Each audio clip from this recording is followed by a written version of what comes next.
Hey guys, welcome back to another video. Today I'm going to be doing part 2 of my Revenge of the Sith review. So if you haven't seen part 1, then you should probably watch it before watching this video.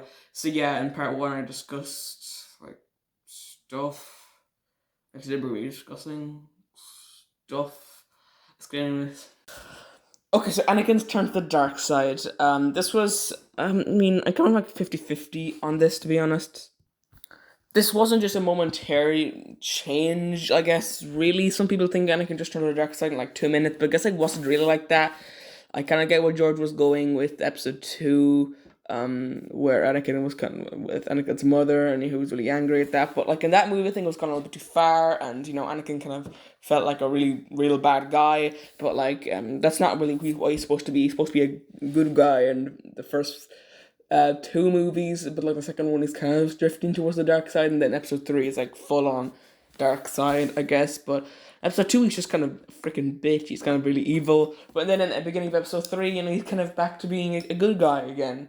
So it's really weird. I really don't understand that. But yeah, I guess it doesn't really make sense that how Anakin turned to the dark side just because he wanted to save Padme. I guess he kind of got tricked into turning to the dark side, and he couldn't really escape the dark side after he episode 3, and how yeah, and after all that he couldn't really escape the dark side anymore. I kind of like that a bit, but also Anakin's through the dark side was still like really stupid and stuff, and I think that probably should have been handled a lot better. Bandit Incorporated's um Bandit Incorporated's what episode 3 should have been actually, or what if Bandit Incorporated's, what if the whole prequel should, all of the movies, he made videos and fixing all the movies and stuff, and they're very good, and they actually show Anakin's turn to the dark side throughout all films, and it's big inspiration for me because I'm actually writing a fan fiction on the prequels. What if a 10-year-old directed episode 2 I'm on right now? Yeah, coming out soon, like another like month, I'd say probably. Anyway, so I really don't understand Anakin's turned to the dark side, really. I mean, seriously, he just kind of good 1 minute, then he turns evil and goes to killing younglings. Um, it was just kind of weird. Okay, episode 3 didn't do it the right way, and they kind of did it wrong in episode 2 as well. Yeah, I do kind of like how he got trapped in the dark side, kind of, I guess. But it just, Anakin's turned to the dark side really wasn't done the right way in the prequel trilogy. It could have been done a lot better, like seriously. I do like the part where he's marching up to the temple and stuff with the clones. Like, that's very good music and stuff.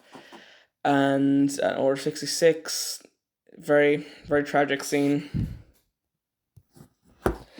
Okay, so Emperor Palpatine, and second half of this movie, I guess we see the Palpatine from episode 6 in his full form, I guess, with all of his face, and I covered how that's pretty in that stupid way Palpatine gets his shriveled looks in part 1 of this video. But Palpatine's just having so much fun. Ian McDermott really puts on a show here.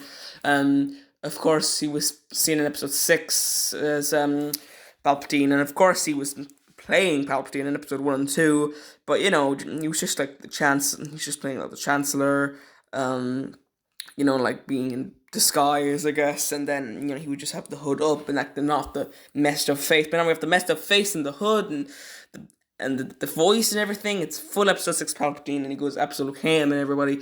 I guess he's kind of the main villain of the movie. Dooku dies the very beginning of this movie, so he can't be the main villain. Grievous dies in the middle of this movie, so he can't be the main villain either. He doesn't really appear for that long. But so Palpatine has to be the main villain. Like, seriously, like, Dooku and Grievous both die at the beginning of this movie. At the first half of this movie. It's kind of strange, to say the least. Like, seriously, the Jedi were trying to like get rid of those people, like for 3 years through 3 years throughout the Clone Wars, and they just die like straight like that, like in the same week. So that's kind of strange.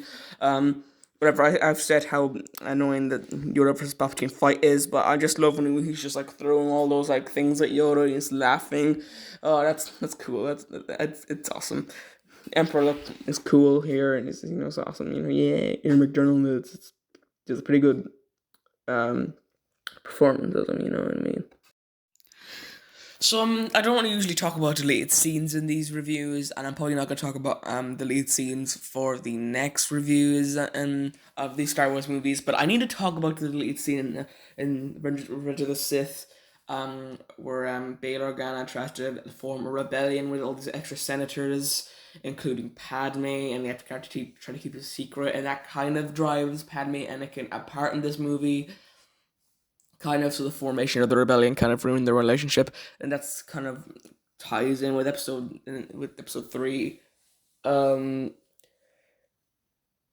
like how Anakin thought Padme was bringing Obi-Wan there to kill him. Maybe that's, and it's kind of weird.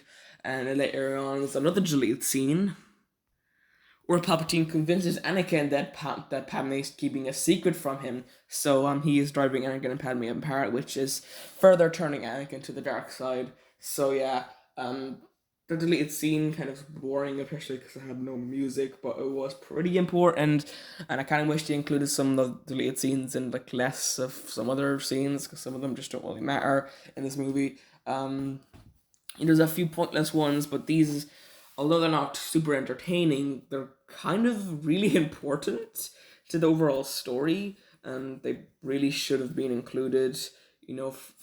Furthering Anakin's turn to the dark side, giving his turn to the dark side more reason. So all the senators are supposed to be trying to keep this new rebellion thing a secret, and Padme, of course, doesn't want to do that.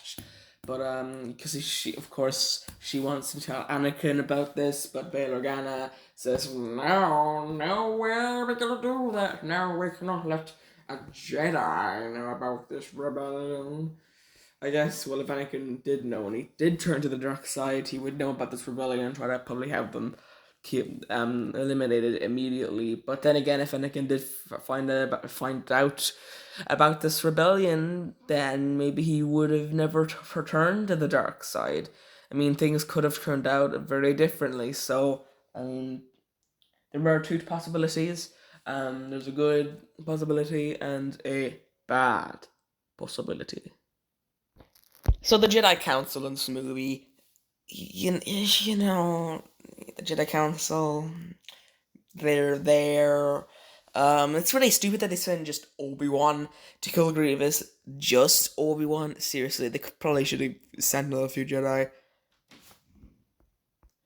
And only 4 Jedi to go kill Palpatine was also really stupid. I mean, like, seriously, Mace Windu would even have a reaction when he learns that Palpatine is the Sith Lord.